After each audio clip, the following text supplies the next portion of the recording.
ಶ್ರೀರಾಮ್. ನೀವು ನೋಡ್ತಾ ಇದ್ದೀರಾ ಟಿವಿ ವಿಕ್ರಮ. ನಾನು ಸೌಮ್ಯ ಸನಾತನಿ. ನಮ್ಮ ಟಿವಿ ವಿಕ್ರಮದ ಎಲ್ಲಾ ಕಾರ್ಯಕ್ರಮಗಳ ನೋಟಿಫಿಕೇಶನ್ ನಿಮಗೆ ಸಿಗಬೇಕಂತ ಹೇಳಿದ್ರೆ ನಮ್ಮ ಟಿವಿ ವಿಕ್ರಮ ಚಾನೆಲ್ ಅನ್ನು ಸಬ್ಸ್ಕ್ರೈಬ್ ಮಾಡಿ, ಹಾಗೆ ಬೆಲ್ ಬಟನ್ ಕ್ಲಿಕ್ ಮಾಡೋದನ್ನ ಖಂಡಿತ ಮರಿಬೇಡಿ. ಭಾರತ್ ಮಾತಾ ಕಿ ಜೈ ಈ ಘೋಷಣೆ ಕೂಗಿದ್ರೆ ಪಾಕಿಸ್ತಾನದವರಿಗೆ ಭಯ ಶುರುವಾಗುತ್ತೆ ಅನ್ನೋದು ಗೊತ್ತಿತ್ತು. ಆದ್ರೆ ನಮ್ಮಲ್ಲಿನ ಕೆಲವರಿಗೂ ವಾಂತಿ ಬೇದಿ ಶುರುವಾಗುತ್ತೆ ಅನ್ನೋದು ಇವಾಗ ಗೊತ್ತಾಗ್ತಾ ಇದೆ. ಇಂದಿನ ಮಕ್ಕಳೇ ಈ ದೇಶದ ಭವಿಷ್ಯ. ಆದ್ರೆ ಅಂಥ ಮಕ್ಕಳ ಓದುವಂಥ ಪಠ್ಯ ಪುಸ್ತಕವನ್ನ ಸರ್ಕಾರ ನಿರ್ಧಾರ ಮಾಡುತ್ತೆ. ಮತಾಂಧ ಟಿಪ್ಪು ಸುಲ್ತಾನನನ್ನ ಹೀರೋ ಮಾಡ್ತಾರೆ, ಆದ್ರೆ ಭಾರತ ಮಾತೆಯನ್ನ ಮತಾಂಧೆಯಾಗಿ ನೋಡ್ತಾರೆ. ಇದು ನಮ್ಮ ಸಿದ್ದರಾಮಯ್ಯನವರ ಸರ್ಕಾರದ ದುರಂತ. ಕರ್ನಾಟಕ ಯೂನಿವರ್ಸಿಟಿಯ BA ಪದವಿಯ ಬೆಳಗು ಟೆಕ್ಸ್ಟ್ ಬುಕ್ ಮೊದಲನೇ ಸೆಮಿಸ್ಟರ್ನ ಪರಿಷ್ಕೃತ NVP ಅನ್ವಯ ಅವಶ್ಯಕ ಕನ್ನಡ ಪಠ್ಯ. ಇದರಲ್ಲಿ ಸಾಕಷ್ಟು ಜನ ತಲೆಕೆಟ್ಟ ಲೇಖಕರಿದ್ದಾರೆ, ಗಂಜು ಗಿರಾಕಿಗಳೂ ಇದ್ದಾರೆ. ಇಂಥ ಲೇಖಕರೇನಾದ್ರೂ ಚೀನಾದಂಥ ದೇಶದಲ್ಲಿ ಇದ್ದಿದ್ರೆ ಚಪ್ಪಲಿ ಹಾರ ಹಾಕಿ ಮೆರವಣಿಗೆ ಮಾಡಿ ಅಟ್ಟಾಡಿಸಿ ದೇಶ ಬಿಟ್ಟು ಓಡಿಸಿರೋರು. ರಾಮಲಿಂಗಪ್ಪ ಟಿ ಬೇಗೂರು ಯಾವುದೋ ತೆವಲಿಗೆ ಬರ್ದ ಹಾಗಿದೆ ಪುಸ್ತಕದಲ್ಲಿನ ಒಂದಷ್ಟು ಅಂಶಗಳು. ಆ ಮಕ್ಕಳ ತಲೆಯಲ್ಲಿ ದೇಶಾಭಿಮಾನವನ್ನ ತುಂಬೋದು ಬಿಟ್ಟು ಅದೆಂಥ ಕಚಡಗಳನ್ನ ಹೇಳಿದ್ರು ಅನ್ನೋದನ್ನ ಒಮ್ಮೆ ಓದ್ತೀನಿ, ಕೇಳಿಸ್ಕೊಳ್ಳಿ. ಭಾರತ ಮಾತೆಯ ಚಿತ್ರ ಹಿಂದೂ ಮಾತೆಯ ಚಿತ್ರವಾಗಿದೆ. ಈ ಚಿತ್ರದಲ್ಲಿ ಮುಸ್ಲಿಂ, ಸಿಖ್, ಜೈನ, ಗೊಲ್ಲ, ಹೊಲೆಯಾದಿ ಕುರುಹು ಕಾಣಿಸಲ್ಲ. ಈಕೆ ಖಂಡಿತ ಹಿಂದೂ ಧರ್ಮದ ಕಲ್ಪಿತ ಮಾತೆ. ಭಾರತ ಮಾತೆಯ ಕಲ್ಪನೆ ಒಂದು ವರ್ಗ ಸಮುದಾಯದ ಕಲ್ಪನೆ. ಭಾರತ ಮಾತೆಯನ್ನ ಇನ್ನಿತರರು ಒಪ್ಪುವಂತೆ ಒತ್ತಾಯಿಸುತ್ತದೆ. ಮೆಟ್ಮೆಟ್ಟಲ್ಲಿ ರಪ ರಪ ಅಂತ ಬಾರಿಸಬೇಕು ಅನ್ನುವಷ್ಟು ಸಿಟ್ಟು ಬರುತ್ತೆ ಇದನ್ನ ಓದಿದ್ರೆ. ಭಾರತ ಮಾತೆಯಲ್ಲೂ ಧರ್ಮವನ್ನ ಹುಡುಕೋ ಕೆಟ್ಟ ಕೊಳಕು ಮನಸ್ಥಿತಿಯನ್ನ ಮಕ್ಕಳಿಗೆ ಹೇರೋಕೆ ಹೊರಟಿದ್ದಾನೆ. ಇನ್ನೂ ಇದೆ ಕೇಳಿ. ಪ್ರತಿ ಸಭೆ ಸಮಾರಂಭಗಳಲ್ಲೂ ಭಾರತ್ ಮಾತಾ ಕಿ ಜೈ ಘೋಷಣೆ, ಉಳಿದವರು ಜೈ ಅಂತಾರೆ. ಈ ಜೈ ಅನ್ನುವ ಕಲ್ಪನೆಗೆ ಇನ್ನೊಬ್ಬರ ಸೋಲನ್ನ ನೆನಪಿಸುತ್ತದೆ. ಅಂದ್ರೆ ಇವನ ಉದ್ದೇಶ ಭಾರತ ಗೆಲ್ಲಬೇಕು ಅಂತ ಘೋಷಣೆನೂ ಕೂಗಬಾರ್ದೆ. ಭಾರತ ಮಾತಾ ಕಿ ಜೈ ಅನ್ನೋದು ಬಿಟ್ಟು ಈತ ಅನೈತಿಕವಾಗಿ ಸಂಬಂಧ ಇಟ್ಟುಕೊಂಡಿರುವಂಥ ಪಾಕಿಸ್ತಾನಕ್ಕೆ ಜೈಕರ ಹಾಕ್ಬೇಕಾ?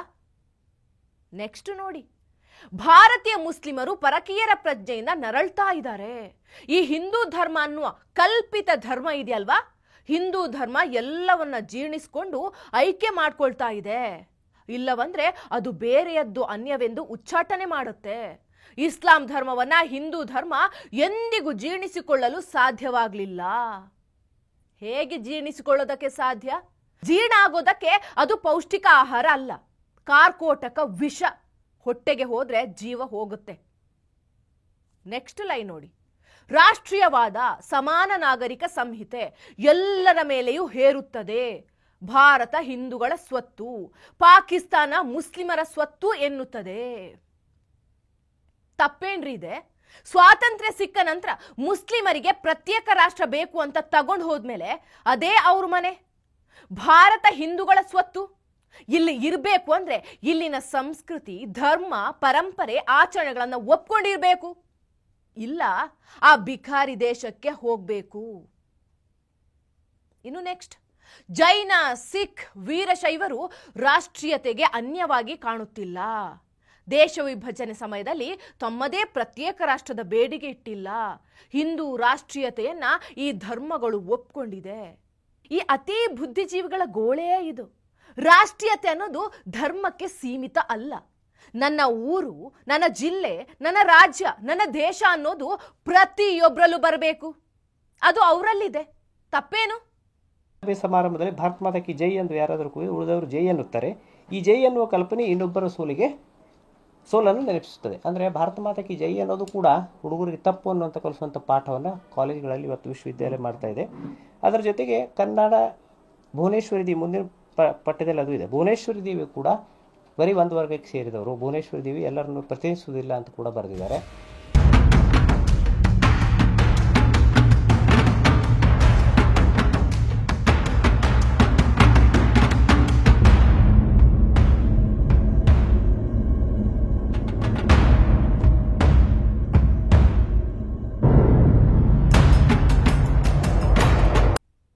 ಇರಿ, ಒಂದು ಸಲ ಅಷ್ಟನ್ನು ಓದ್ಬಿಡ್ತೀನಿ, ಕೇಳಿಸ್ಕೊಳ್ಳಿ. ಮುಸ್ಲಿಮರಿಗೆ ಒಂದು ಪವಿತ್ರ ಯಾತ್ರಾ ಕೇಂದ್ರ ಮೆಕ್ಕಾ ಇದೆ. ಹಿಂದೂಗಳಿಗೆ ಅಯೋಧ್ಯೆ ಇರಬೇಕೆಂದು ಕೆಲ ಪರಿವಾರದ ಒತ್ತಾಯ. ಮಸೀದಿ ಧ್ವಂಸ, ಇಟ್ಟಿಗೆ, ಹೀಗೆ ಕೆಲವು ಪ್ರಯತ್ನಗಳು ನಡೆದಿದೆ. ಕೋಟ್ಯಾಂತರ ಭಾರತೀಯರಿಗೆ ಪ್ರತ್ಯೇಕ ಯಾತ್ರಾ ಕೇಂದ್ರವಿದೆ. ಅವನ್ನೆಲ್ಲ ತಪ್ಪಿಸಿ ಒಂದು ದೈವ ಯಾತ್ರಾ ಕೇಂದ್ರದಡಿ ತರುವುದು ಸಾಧ್ಯವೇ? ಸೋನಿಯಾ ಪರಕೀಯರು ಎಂಬ ಕಾರಣಕ್ಕೆ ಪ್ರಧಾನಿ ಆಗಬಾರ್ದೆಂದು ವಾದ. ರಾಮ ಜನ್ಮಭೂಮಿ ಬಾಬ್ರಿ ಮಸೀದಿಯನ್ನ ಅಗೆಯ್ತಾ ಹೋದ್ರೆ ಇತಿಹಾಸದಲ್ಲಿ ಅದು ಯಾರಿಗೆ ಸೇರಿದ್ದು ಅಂತ ಶೋಧಿಸಲು ಸಾಧ್ಯವೇ? ರಾಷ್ಟ್ರೀಯತೆಯ ಪಿತ್ತ ನೆತ್ತಿಗೇರಿದ್ರೆ ಅಣು ಬಾಂಬ್ ತಯಾರಿಸುತ್ತೇವೆ. ಪಾಕಿಸ್ತಾನ ಭಯಪ್ರೇರಿತರಾಗಿ ಸಾವಿರಾರು ಕೋಟಿ ಖರ್ಚು ಮಾಡುತ್ತದೆ. ಸಾವಿರಾರು ಕೋಟಿ ಚಂದ್ರಯಾನಕ್ಕೆ ಖರ್ಚು ಮಾಡಿದ್ದೇವೆ. ಪ್ರಜಾಪ್ರಭುತ್ವದ ಕಟ್ಟಕಡೆಯ ಪ್ರಜೆಗೆ ಈ ಖರ್ಚಿನಿಂದ ಏನ್ ಲಾಭ ಆಯಿತು? ನಮ್ಮಲ್ಲಿನ ಬಡತನ, ಹಸಿವು, ನಿರುದ್ಯೋಗ, ಅನಕ್ಷರತೆ, ಪ್ರಾದೇಶಿಕ ಅಸಮಾನತೆ, ರೈತರ ಆತ್ಮಹತ್ಯೆ, ಇಂಥ ಯಾವುದಾದ್ರೂ ಸಮಸ್ಯೆ ಬಗೆಹರಿಯುತ್ತೆ? ಜೈ ಭಾರತ ಮಾತೆ ಎಂಬ ಆ ಮಾತೆಗೆ ಇದೆಲ್ಲ ಪ್ರೀತಿಯಾಗಬೇಕು. ಭಾರತ ಹಿಂದೂಗಳ ಸ್ವತ್ತು, ಪಾಕಿಸ್ತಾನ ಮುಸ್ಲಿಮರ ಸ್ವತ್ತು ಎಂಬ ಭಾವನೆ ಇದೆ. ಮುಸ್ಲಿಮರು ಕರ್ಮಠರಾಗಲು ಹಿಂದೂ ಕಲ್ಪಿತ ಬಹುಸಂಖ್ಯಾತ ರಾಷ್ಟ್ರೀಯತೆ ಯಜಮಾನಿಕೆಯಾಗಿದೆ. ಕೋಮು ಗಲಭೆ ಬಹುಸಂಖ್ಯಾತರಿಂದ ನಡೆದಾಗ ಅದು ಧರ್ಮ ರಕ್ಷಣಾ ಕರ್ತವ್ಯ. ಅದನ್ನೇ ಅಲ್ಪಸಂಖ್ಯಾತರು ಮಾಡಿದ್ರೆ ದೇಶದ್ರೋಹದಂತೆ ಪರಿಗಣನೆ. ಅಲ್ಪಸಂಖ್ಯಾತರು ಗಲಾಟೆ ಮಾಡಿದ್ರೆ ಭಯೋತ್ಪಾದಕರು ಅಂತ ಪರಿಗಣನೆಗೆ ತೆಗೆದುಕೊಳ್ಳಲಾಗುತ್ತೆ. ಅಲ್ಲ, ಓದುವ ಮಕ್ಕಳಿಗೆ ಚಂದ್ರಯಾನ ತಪ್ಪು, ಅದು ದುಂದುವೆಚ್ಚ ಅನ್ನೋ ಪಾಠ, ಇದನ್ನ ಓದಿದ್ರೆ ಮಕ್ಕಳು ಈ ದೇಶದ ಭವಿಷ್ಯ ಅಂತೂ ಖಂಡಿತ ಆಗೋದಿಲ್ಲಪ್ಪ. ಈ ಪಠ್ಯವನ್ನ ಸೀರಿಯಸ್ ಆಗಿ ಓದಿದ ವಿದ್ಯಾರ್ಥಿ, ಆ ಬರ್ದವನು ಇದಾನಲ್ವಾ, ಅವನ ತರ ದೊಡ್ಡ ಭಯೋತ್ಪಾದಕನೇ ಆಗ್ತಾನೆ. ರಾಮಲಿಂಗಪ್ಪಟ್ಟಿ ಬೇಗೂರು, ಇವನಿಗೊಂದು ಚಪ್ಪಲಿ ಹಾರದ ಸನ್ಮಾನ ಆಗಲೇಬೇಕು. ಹೇಳೋಕೆ ಆಗಲ್ಲ, ಸಿದ್ದರಾಮಯ್ಯನವರ ಸರ್ಕಾರ ಈತನಿಗೆ ರಾಜ್ಯೋತ್ಸವ ಪ್ರಶಸ್ತಿ ಕೊಟ್ಟರೂ ಅಚ್ಚರಿ ಇಲ್ಲ. ಆತ ಏನೋ ತೆವಲಿಗೆ ಬರೆದ, ಅದನ್ನ ಆಯ್ಕೆ ಮಾಡಿದ ಪುಣ್ಯಾತ್ಮ ಯಾರು? ಯಾವ ಅರ್ಹತೆ ಮೇಲೆ ಆಯ್ಕೆ ಮಾಡಿದ್ರು? ಇಂಥ ಪಠ್ಯ ಬರೆದವನನ್ನ, ಅದನ್ನ ಆಯ್ಕೆ ಮಾಡಿದವರನ್ನ ಮೊದಲು ಒದ್ದು ಓಡಿಸಬೇಕು. ಅಯ್ಯೋ, ಯಾರಿಗ್ ಗೊತ್ತು? ಸಿದ್ದರಾಮಯ್ಯವರ ಸರ್ಕಾರದ ಮಾರ್ಗದರ್ಶನದ ಮೇಲೇನೆ ಬರ್ದಿದ್ರು ಆಶ್ಚರ್ಯ ಇಲ್ಲ. ಅವರ ನಾಯಕ ರಾಹುಲ್ ಹೇಳೋದು ಅದೇ ಅಲ್ವಾ, ಭಾರತ ದೇಶವೇ ಅಲ್ಲ ಅಂತ. ಟಿವಿ ವಿಕ್ರಮ, ದೇಶ ನಿಮ್ಮ ಕೈಯಲ್ಲಿ. ಈ ಕಾರ್ಯಕ್ರಮ ನಿಮಗೆ ಇಷ್ಟ ಆಗಿದ್ದಲ್ಲಿ ಲೈಕ್, ಶೇರ್ ಹಾಗೂ ಕಮೆಂಟ್ ಮಾಡಿ. ಟಿವಿ ವಿಕ್ರಮದ ಕಾರ್ಯಕ್ರಮಗಳನ್ನು ನಿರಂತರವಾಗಿ ವೀಕ್ಷಿಸಲು ಸಬ್ಸ್ಕ್ರೈಬ್ ಮಾಡಿ, ಬೆಲ್ ಐಕನ್ ಒತ್ತಿ.